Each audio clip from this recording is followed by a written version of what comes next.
ભરૂચ જિલ્લામાં કારેલા ગામ પાસેથી પસાર થતા દિલ્હી મુંબઈ એક્સપ્રેસ હાઈવે પર એક ગમખ્વાર અકસ્માતની ઘટનામાં પૂર ઝડપે ધસી આવેલા એક અજાણ્યા વાહન ચાલકે રસ્તા પર ઉભેલા ટ્રક ક્લીનરને અડફેટે લેતા તેનું મોત થયું હતું। અકસ્માત સર્જીને વાહન ચાલક ફરાર થઈ ગયો હતો।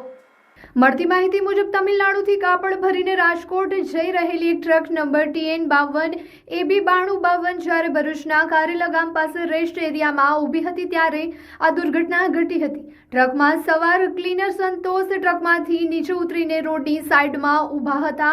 આ દરમિયાન પાછળથી પૂર ઝડપે અને ગફલતભરી રીતે આવી રહેલા એક અજાણ્યા વાહનને તેમને જોરદાર ટક્કર મારી હતી। અકસ્માત એટલો જોરદાર હતો કે સંતોષને બંને પગે અને ડાબા હાથે ગંભીર ફ્રેક્ચર થયા હતા અને શરીરે ગંભીર ઇજાઓ પહોંચી હતી। આસપાસના લોકોને હાઈવે પેટ્રોલિંગની મદદથી ઇજાગ્રસ્ત ક્લીનરને તાત્કાલિક એમ્બ્યુલન્સ મારફતે ભરૂચ સિવિલ હોસ્પિટલ ખાતે સારવાર અર્થે ખસેડવામાં આવ્યા હતા। જો કે હોસ્પિટલ પહોંચતા જ ફરજ પરના તબીબોએ તપાસ બાદ તેને મૃત જાહેર કર્યા હતા। આ ઘટના અંગે ભરૂચ પોલીસ મથકે ફરિયાદ નોંધી આગળની કાર્યવાહી હાથ ધરી હાઈવે પર લાગેલા CCTV કેમેરાના ફૂટેજ તપાસીને અકસ્માત સર્જીને નાસી છૂટેલા અજાણ્યા વાહન અને તેના ચાલકને પકડવા માટે ચક્રો ગતિમાન કરવામાં આવ્યા છે।